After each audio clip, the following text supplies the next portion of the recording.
Hey guys. All right, so I'm just gonna finish this book, but fortunately, these last couple chapters have been short, so I can take a little break, get a drink, let my throat have a little rest, and then I can do the next chapter. Okay. All right. So chapter 23. So much is going on. So much is going on. But her sisters and her brothers are fine, and she is with them again. So let's see. Let's see where it goes from here. They don't know where mom and dad are yet, or any of the other adults in Clifton, actually. All right. 23. Well, that night, Jessie couldn't sleep. The nurse turned out the light right after supper trays were taken away. Katie said, "Night night, Jessie," and almost instantly began the slow, even breathing of sleep. But Jessie lay awake, as wide awake as she had been many nights back in Clifton, when she went to bed hoping Ma would take her on one of her secret night missions. This time, though, it wasn't thoughts of adventure that kept her awake. It was the horde of questions buzzing in her mind. Where were Ma and Pa and the other adults from Clifton? Why wouldn't anyone answer any questions?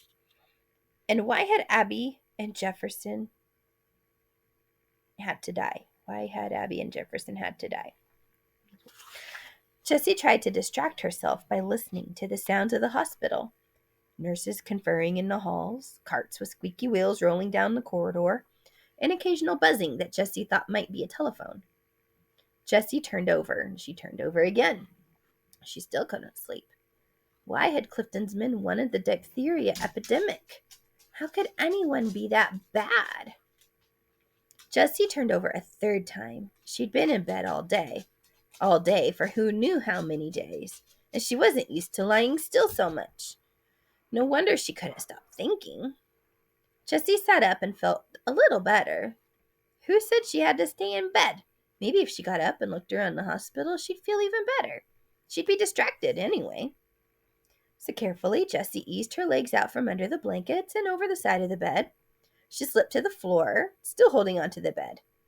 Just the 5 steps to the door left her absolutely exhausted and dizzy.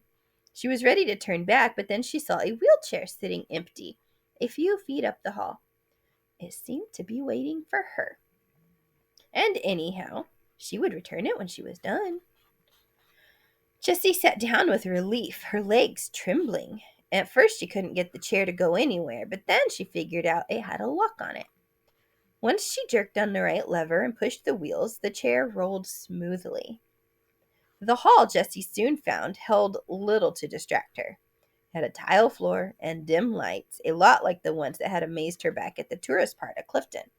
But Jessie wasn't so easily awed now. Most of the doors along the hallway were closed. The open ones only revealed empty rooms with 2 beds and a few chairs. Duplicates of Jessie's and Katie's room. Several nurses were clustered at a desk far down the hall, but no one else was in sight. Then Jessie reached a glass-in room with a sign, Visitors Lounge, on the door, and it held lots of sofas and chairs. Jessie couldn't see anyone in any of the chairs, but she could hear voices coming from the room, and one sounded strangely familiar. "For the greater good of science," the voice was saying. "There are always sacrifices involved in great scientific work. How many men were killed trying to fly before the Wright brothers succeeded? And how about Marie Curie? Remember, she essentially poisoned herself with radium. But all those were scientists who endangered themselves," said a second voice, this one unfamiliar. "Not defenseless children." Cautiously, Jessie stood and peeked around the corner into the visitors' lounge. She was glad now that the nurses were close enough to come if she screamed for help. If the voice belonged to the person she thought it belonged to, but of course it couldn't be. The visitors' lounge was empty, but the voices went on. Finally, Jessie looked up and saw a large box above her head. A TV. She understood now why Katie had been so upset seeing Jessie on TV. For there, as clearly as she'd ever seen him, was Mr. Neely, and Jessie's knees trembled as much as if it were really him in front of her, ready to catch her again.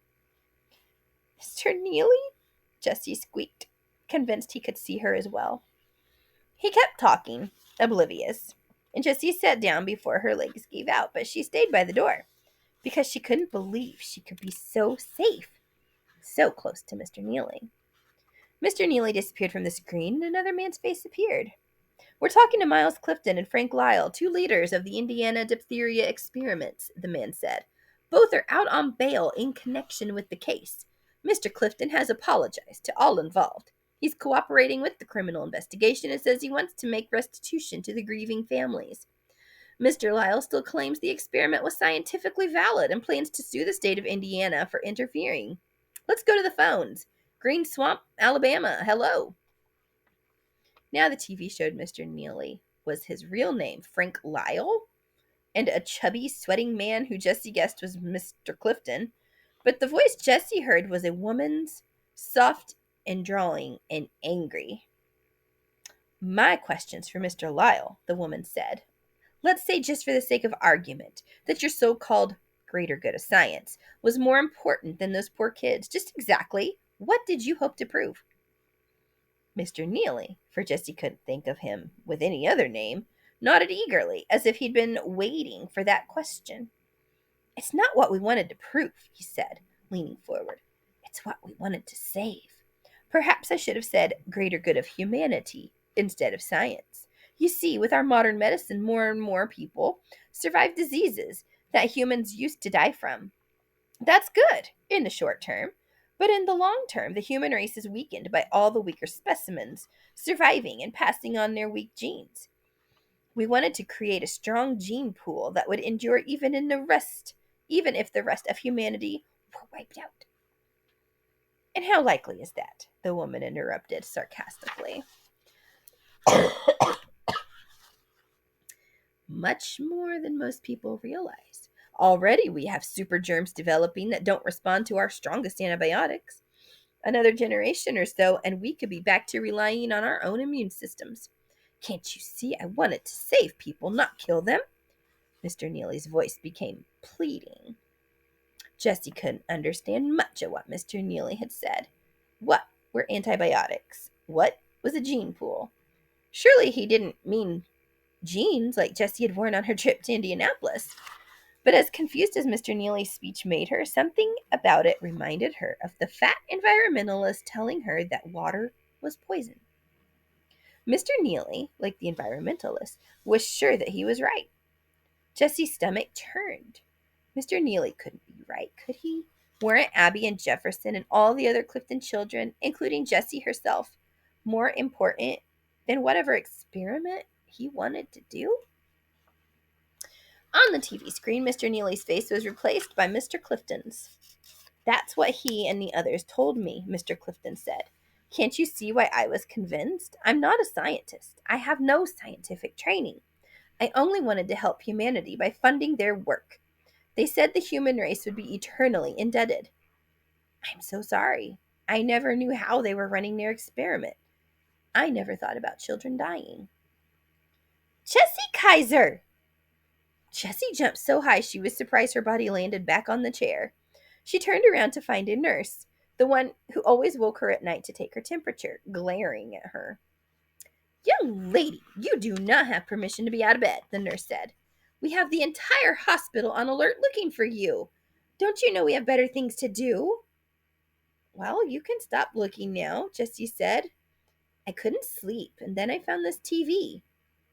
The nurse looked up at the TV screen and gasped. In one quick motion, she strode to the TV and flipped a switch. Mr. Clifton instantly faded into grayness. "You are not to watch TV," the nurse snapped. "But this is about Clifton. I want to find out everything that Ma couldn't tell me."